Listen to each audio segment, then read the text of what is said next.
Hello, Nikki here again for another lovely little story and relaxation.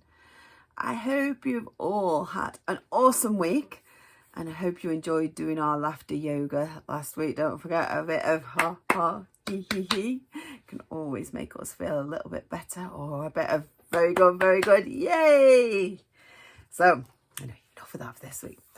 Today I've got another story for you. I've been reading this in schools this week and I love this one. It's called The Bear Who Stared. So let's see. So, there once was a bear who liked to stare and stare and stare.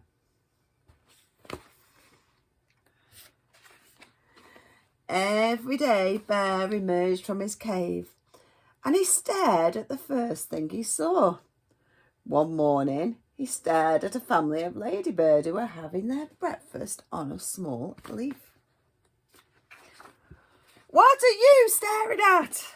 squeaked Daddy Ladybird. "We're trying to have our breakfast in peace." And with that, they all scuttled off and found somewhere else to go and eat. Bear strolled further into the forest and climbed a big tree. He stared at a bird feeding her chicks in their nest. "Can I help you?" asked the bird. Bear didn't answer. He just stared.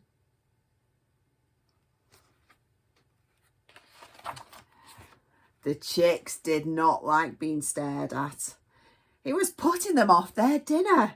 "Go on, shoo," said the bird. "Get down to the ground where you belong." So Bear climbed back down to the forest floor, where he spied a badger's set. He poked his head into the entrance, and I'm sure you can guess what happened next. Shall we see? What do you think happened? "Oi! Stop gawking!" shouted the badger. And he bit the poor bear on the nose. He was a particularly angry badger. Bear pulled his head out of the badger's set with a pop, and he skulked off, rubbing his sore nose. Poor bear. Before long, Bear found a log to sit on by a large green pond. He sat and pondered by the pond. He didn't mean to annoy all the other animals. He was just naturally curious, but he was too shy to say anything. "I've seen that look before," said a small, croaky voice coming from the pond. Bear looked down and saw a plump little frog. Bear stared at the frog. The frog stared back with his big, goggly eyes. "It's not much fun being stared at, is it?" said the frog. "I suppose not," said the bear. "It's just that I don't know what to say to anyone, and before I've had a chance to think, it's too late." Bear stared into the water, and he saw another bear staring back at him with the same wide, curious eyes. He looked just like Bear in every way, but this bear wobbled and was a strange green colour. Then something extraordinary happened. The green bear blinked and his mouth turned into a smile. And that turned into a big, happy grin. "Show me your biggest smiles." "You see," said Frog, "sometimes a smile is all you need. I may have big, goggly, starey eyes, but I also have the widest smile in the whole forest." And the frog showed Bear his biggest, widest, happiest smile. before diving off into the water. As the frog disappeared, so did the wobbly green bear. The next day, Bear trudged out of his cave. He saw the ladybird family enjoying their breakfast on a small leaf. The daddy ladybird was just about to gather up their things and leave when Bear said, "Hello," with a big smile on his face. "Oh, hello," replied Daddy Ladybird, and he smiled back. Bear strolled happily off into the forest. Bear made lots of new friends that day, and he didn't feel the need to stare at all. Although he did have one new friend who didn't mind Bear staring at him, and he was just as good at staring back. The end. Oh, I do like that story. What's so lovely about that story is sometimes we get shy, don't we? Sometimes we don't know what to say. But what did Bear find out that was all he needed to do, even if he was feeling shy and he didn't know what to say? We all have something awesome that can help to make other people feel good and help to make us feel better. And that is simply our smile.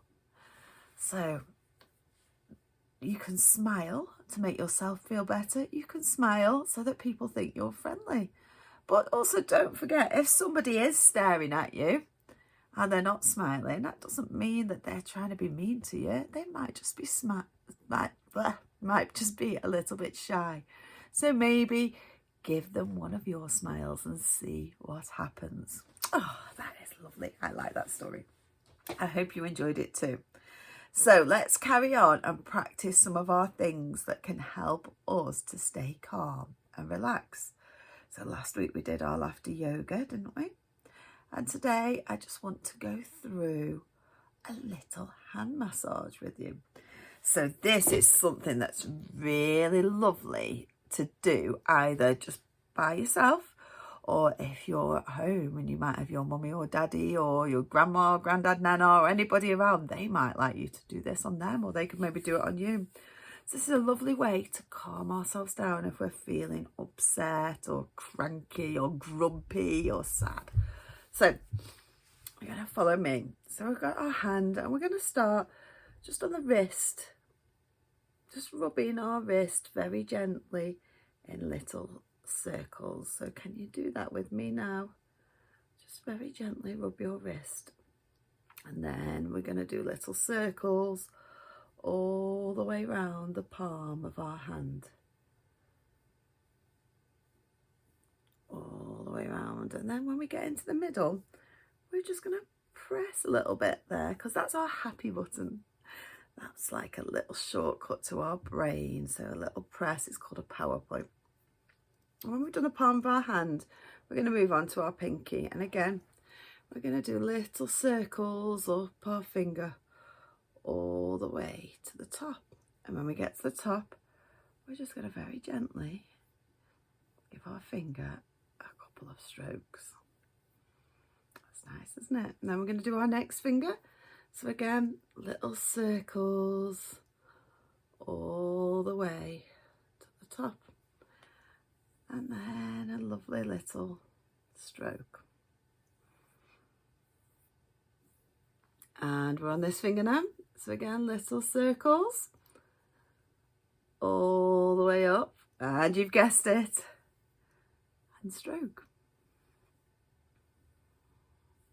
And our pointy finger now. Little circles all the way up. And stroke. And then when we get to our thumb, I usually turn my hand over and do it that way because it feels a bit easier. So little circles and a very gentle pull.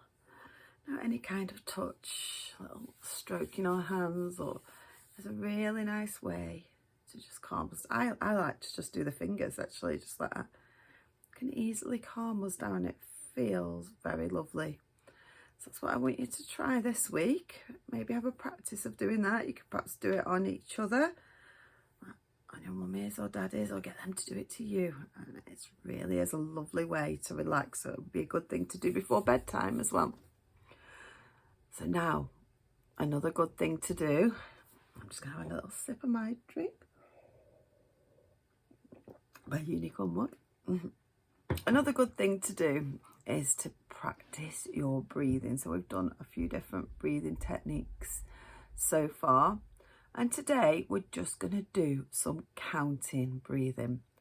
So we're going to breathe in for 4, we're going to hold our breath for 4, and then we're going to breathe out for 4. So are we all ready to do this together? Are we ready? So nice breath in, breathe in, 2, 3, 4, hold your breath, 2, 3, 4, and out, 2, 3, 4. So in, 2, 3, 4, hold, 2, 3, 4, and out, 2, 3, 4. In, 2, 3, 4, hold, 2, 3, 4, and out, 2, 3, 4. Again, in, 2, 3, 4, hold, 2, 3, 4, and out, 2, 3, 4, and last one, in, 2, 3, 4, hold, 2, 3, 4, and out, 2, 3, 4. Fantastic. So don't forget that practicing breathing slowly is really, really going to help us to stay calm. Okay. Right, it's time for our relax. So if you're watching this at home, you could cuddle up on the sofa or cuddle up to any adults that are there, anybody, or any even pets or a teddy. If you're watching this at school, then you can maybe just put your head on your arms on your table and just close your eyes. So let's see if my music's going to work. I'm going to read a lovely relaxation out of Relax with Animals. Are we ready? So get yourself nice and comfy, ready for a lovely little relaxation. Close your eyes. Stay as still as you can. Breathe in slowly and breathe out slowly. In and out.